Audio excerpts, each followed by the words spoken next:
this video I'll be talking about Halloween Kills, the second sequel in the new Halloween series. I wanted to see this in the movie theaters when it came out despite the mixed results, but at the time, COVID was still a problem. This was originally supposed to come out in 2020, but we all know what happened: coronavirus. We had to wait 1 year later for this movie to be released in the movie theaters. I remember to pay for this on Peacock, but I don't remember the price honestly at the time. But I was not paying to rent this movie. During lockdown, I marathoned some of the original Halloween sequels for the fun of it and figure, why not? Lord knows at the time when lockdown would end, rewatching some of the old Halloween sequels during lockdown was comforting. Well, after waiting 1 year later after lockdown, I did not see this in the movie theaters because COVID was still a problem, despite I was vaccinated and boosted up at the time. I rented this movie on HBO Max for a few months later, when it was on a rent for free. This movie was nothing special, original, groundbreaking, nothing different that I have not already seen yet done with the franchise before. I'm glad I did not waste my money going to see this in the movie theaters and taking the risk of getting COVID or not. Even though I was safe, cautious, wearing a mask, but at that time, it was a risk to go to a movie theater and still get COVID, even if you were wearing a mask and following the safety protocols. Going to this movie, I did not know what to expect because I thought Halloween 2018 ended on a good note. I didn't even see one trailer at the time when this movie came out, and not that the marketing of this movie was bad, I just wanted to go blind and not know what to expect and be surprised. We will discuss that. I read they originally wanted this movie to come out back to back after Halloween 2018, but thankfully they did not do that. It would have been rushed. McBride wanted to see what the reception would have been of Halloween 2018 to see if it would have been a hit or not. The flashbacks were cool. That was the one best part of this movie. Seeing what happened after Michael Myers got away after being shot 6 times by Dr. Loomis, and how he was caught that night by the police, they did a good job capturing the feel and the spirit of the original Halloween atmosphere vibe. It also did a good job making it feel like we're in the 1970s. It had a nice Carpenter style feel, aesthetics vibe to it. The camera moving backwards when the police arrest Michael Myers at his old home is like the first movie, when Michael Myers' parents find him and unmask him, seeing that he killed his older sister. Deputy Hawkins accidentally shot his partner and killed his partner, and he still feels guilt and grief over that event. He blames himself even though it was not his fault. It gave him more motivation on why he wants Michael Myers to die and kill him. The CGI Donald Pleasant wasn't too bad compared to Star Wars Rogue One Peter Cushing's CGI face. I heard despite that it was a CGI Loomis face, they did use some prosthetics.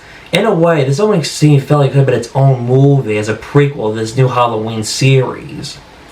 I don't know this actor that played the Loomis double, whatever you want to call this. In the last movie, Deputy Hawkins got stabbed in the neck by Dr. Saraton. We assume he died, but no, he did not die. I'm glad he did not die. I liked his character in the last movie. But we know in real life, he would have died for being stabbed in the neck. This is fantasy. They can bring back any character they want. I like this dialogue when he tells Camera that Michael Myers needs to die. He has a bigger arc in this movie than the last one. Will Patton is a good actor. In the flashback before Hawkins' partner dies, apparently he knew Michael Myers when he was a little kid, saying he was weird, awkward, disturbed, and they would pluck the wings from butterflies, and it was weird staring out of his older sister's bedroom window. Just like the original Halloween 2, it picks up where the last one left off. Laurie, her daughter, and granddaughter are going to the hospital. They're burning Michael Myers. They hear the ambulance and Laurie shouts, "No, let him burn!" Michael tricks a firefighter wearing an oxygen mask, making him believe he's one of the firefighters. This reminded me of the Bride of Frankenstein when the monster grabs the woman after he killed her husband, then he climbed out of the burned down windmill. We see Michael Myers coming out of the house from the fire. That's a cool shot. Then he kills the police officer, the firefighter, after escaping the house being on fire. Seeing the townspeople come together felt like something out of the Universal Monster movies. It was cool to see some familiar faces and the characters from the original series, despite Tommy Doyle was played by a different actor, Anthony Michael Hall, who you might recognize from 80s coming-of-age teen flicks like Weird Science, The Breakfast Club, and 16 Candles. He was also in Edward Scissorhands. He's an alright, he's an upgrade of Paul Rudd. I'm glad they didn't bring back Paul Rudd playing Tommy Doyle again. I read they originally wanted Paul Rudd to come back as Tommy Doyle, but he turned it down because he committed to making the new Ghostbusters movie at the time. Believe it or not, there was almost a possibility of bringing back Busta Rhymes' character for this movie, but he was written out. Thank goodness. Lonnie used to bully Tommy when he was a kid. Apparently, they are friends now in present day. Also, Allison's ex-boyfriend Cameron is the son of Lonnie. Didn't see that one coming. The original kid actor who played Lonnie in the first movie was played by Brent LePage. I guess they could not bring him back or they could not find him for this movie. In this movie, Lonnie's played by Robert Longstreet as adult Lonnie. In the flashback, he's played by Tristan Eggerling as younger Lonnie. From seeing all these characters back again, it seems like they never went far in life or left Haddonfield after the tragic event in 1978. It seems like they get together every year on Halloween night to remind and reflect on how they felt surviving that night. It shows they are still close friends after all these years later. I like the part when Tommy speaks in front of the people at the bar talking about surviving Halloween night 1978, spreading awareness on Michael Myers and toasting to Laurie Strode about saving her life, but we know they've kept in contact with her since the last movie. It's not explained what the relationship with Laurie is in the present day. When Tommy says in his toast, "Thank you, Laurie, wherever you are tonight," I'm guessing getting the vibe that he hasn't kept in contact with Laurie since the last movie. Then it cuts to Laurie bleeding to death and being taken to the hospital in a truck. In the bar when they're watching TV, they announce two mental patients escape, but they don't say their names. They think it's Michael Myers. Why would they add this where it should have been focused on Michael Myers who escaped, not some other random mental patients? The people in the bar are confusing the two random escaped mental patients, not knowing what Michael Myers looks like without his mask on. Next time, just get your phone out and Google what Michael Myers' real face looks like, you big dummies.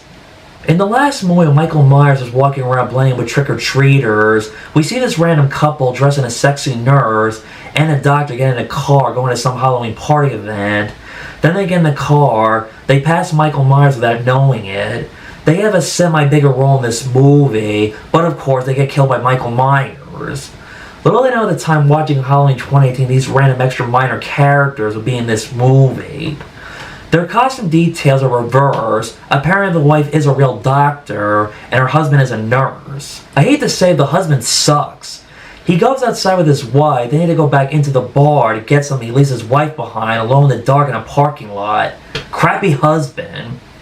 Then she got in the car, someone was in the back of her car. Tommy comes out with a baseball bat and the car drives away. It smashes into some random building. The mental patient escapes. It was not Michael Myers, it was one of the mental patients they saw on the news. Don't leave your wife outside in the dark. For all we know, Michael Myers or any other crazy person could be close.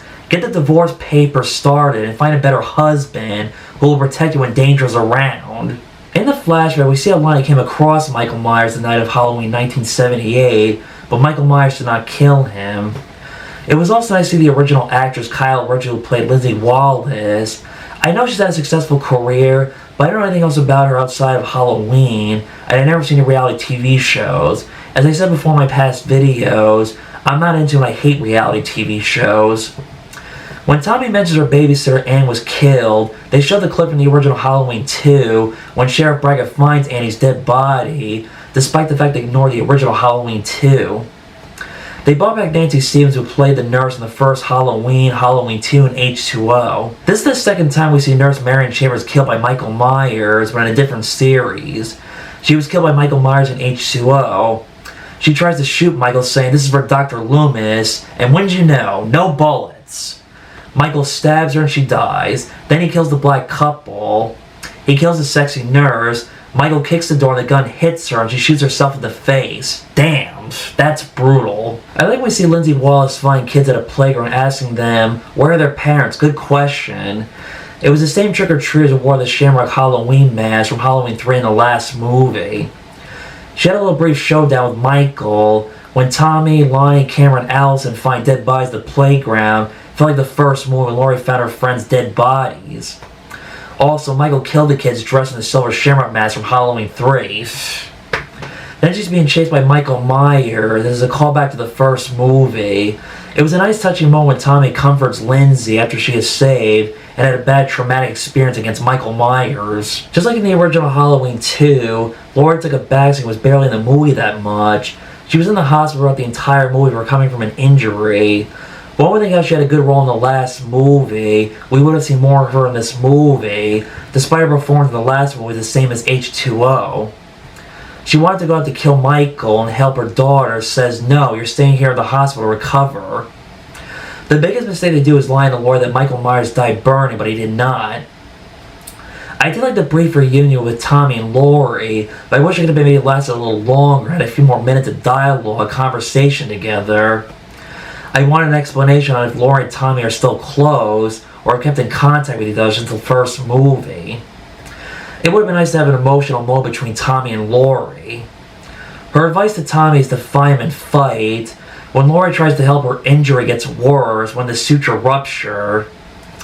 Laurie feels guilty thinking she caused all this chaos, but Hawkins tells Laurie he's the one to blame because he did not let Loomis finish the job. Looking back, he regrets not letting Loomis kill Michael Myers. Rewatching this movie for this video, it occurred to me this is the first and only Halloween movie I can think of where Laurie Strode does not share any scenes with Michael Myers. The movie reflects on the system failing trying to stop Michael Myers, which leads the town people to come together and put an end to Michael Myers once and for all.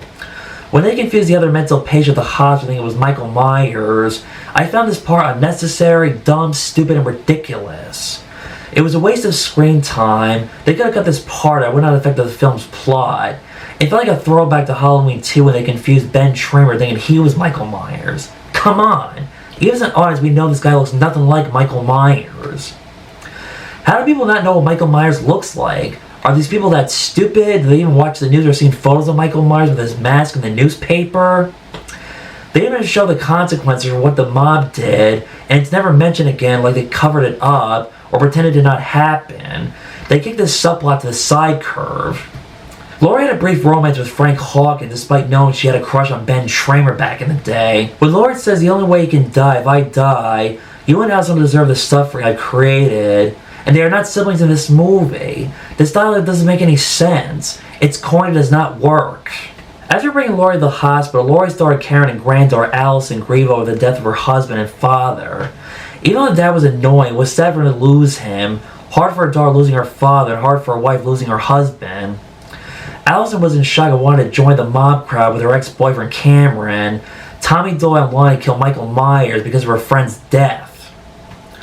Lonnie was friends with Allison's dad. It makes you wonder, does that mean that was he one of the kids of Lonnie's friend that bullied Tommy too? Again, the acting is good from these actresses, but not much to say on their character arcs. I feel like there's still not much to Laurie's granddaughter's Allison. Karen makes sure her mom Laurie has protection from security guards. Again, another throwback to the original series. When Oscar's mom goes to the hospital to find her dead son, it was like Halloween 2 all over again, when Sheriff Lee Brackett finds his daughter Annie's dead body. And speaking of, they also backed the character Sheriff Lee Brackett, played by Charles Cypher in the original series. They mentioned he retired, moved to Florida in Halloween 4. This is the first time we've seen the character since the original Halloween 2. Just like everyone else in this movie, wants to see Michael Myers die and wants revenge because Michael killed his daughter in the first movie. Just like the original Halloween 2 has a higher kill count, this is the first I've ever seen a gay couple or seen Michael Myers kill a gay couple in a Halloween movie. Their names are Big John and Little John. Was this a reference to Robin Hood? Don't you worry, never fear. Robin Hood will soon be here to save your life. The gay couple he kills, the actor who plays Little John, was in Austin Powers as a security guard. Austin Powers kills and crushes. The only actor to be killed by Mike Myers, the comedian, in a movie, and killed by Michael Myers, the horror villain, in a Halloween film. Also, this gay couple lives in the old Michael Myers home. Who would want to live in Michael Myers' home after what he did in 1963 when he killed his older sister? What is wrong with people? When Michael Myers breaks into his old home from entering from the back door, their big mistake was trying to fight Michael Myers. My advice: next time, get the heck out of that house and call the police at your neighbor's house. Before Michael Myers kills the gay couple, some random trick-or-treaters play a prank on them, a reference to Halloween 4 and 5. They pretend that she swallowed a razor blade. Again, a callback to the original Halloween 2. Then they steal all the Halloween candy. For payback, they scare the kids by telling about Michael Myers used to live at that house and killed his sister. But they tell the Michael Myers origin story a few more times this movie. It felt like the writers ran out of dialogue for these two gay characters. We need to hear Michael Myers' story a few more times. We already know his story at this point in the series. Michael Myers kills an interracial married couple. Michael punches through the window, hits the husband slamming multiple times, and cuts the back of his head. Then he kills the husband using multiple different knives right in front of the wife's eyes. It's torture and sad for her to watch because she can't save her husband because she's hurt and injured. Michael Myers stabbed her in the neck. I felt sorry for this couple. I could be reading too deep into this, and I'm not sure how true this is. I wanted this was a response and they were referencing the Black Lives Matter movement and George Floyd movement. Apparently this character was in Halloween 2018, but honestly, I don't remember which scene she was in the movie. Either I was not paying attention or I did not notice which scene she was in, not knowing she was going to be in this film as one of Michael Myers' victims. Compared to the last movie, Halloween 2018, this one was way more gore than the last one. The kill scenes are brutal. Michael Myers is very sadistic in this movie. Michael kills Lonnie's son Cameron at his old house. The way Michael kills Cameron, I thought he was going to decapitate his head on those side stair rails. Again, damn, he really killed the heck out of this kid. And for a minute I thought there was going to be a showdown between Michael and Allison, but instead, Karen saves Allison, lures Michael Myers into a trap. Brackett says his famous throwback line to the first movie, "It's Halloween, everyone's entitled to one good scare." This is the only time the original Sheriff Brackett has a scene with Michael Myers. The townspeople and Tommy kick the shit out of Michael Myers. Michael gets stabbed, shot, and hit with a baseball bat and other miscellaneous equipment weapons. Michael fights back and kills the townspeople mob, and he kills Tommy Doyle, smashes him with a baseball bat. At least the showdown between Tommy and Michael Myers was a semi-slight upgrade of Halloween 6: The Curse of Michael Myers. Better than the stones making Michael Myers freeze for like a split second like a statue, or hitting him with a lead pipe like the Three Stooges. Michael kills Karen in the same room where he killed his older sister Judith. The end. There's an alternate ending where Laurie tried calling her daughter. When she did not answer the phone, Laurie knew her daughter was dead. I'm not sure if I see much of a difference between this, and I'm not sure which ending was better. The 2018 Halloween ending, this ending felt lazy. As usual, just when we think it's all over, it's another BS cliffhanger ending. Michael Myers is still alive and on the loose. I didn't hate or love this movie. I feel like it had its moments where I liked certain parts that were okay. Then it felt boring to me sometimes, and my brain shut off when I was bored of this movie. It ends on a cliffhanger ending with questions we want to know. Granted, it was nice to see some familiar faces that we have not seen in a long time since the first Halloween movie, but it could have been done better. Some may like it or not like this movie. For me, I'm in the mix on this movie. At times I feel like I'm watching a different version of the original Halloween 2 all over again. As a joke, you can make a drinking game out of this, pointing out references to the original Halloween 2. Just like the original first two Halloween movies, you can watch this and Halloween 2018 back to back. Like I said earlier, it's not fresh, new, original. Just like Halloween 2018, it makes references and homage to the original Halloween series that we've already seen done already. It feels lazy, it's cliche where we see and analyze the character's stupid dumb decisions, survive, and trying to stop and put an end to Michael Myers for good and once and for all. Or how the people are the real monsters for accidentally killing a random mental patient, mistaken for Michael. The movie feels rushed at times, and they add too much where it should have been just focusing on one thing. Also, again, they were trying too hard on answering questions on why Michael Myers kills. We don't need an answer. The mystery is what makes it scary. They just don't get it, and they have not learned their lesson. You can't kill the boogeyman. As I've gotten deeper into this series, I feel like I'm running out of ideas or things to say about the Halloween sequels. But it's not the worst Halloween sequel compared to the next one I'm about to talk about. Oh boy.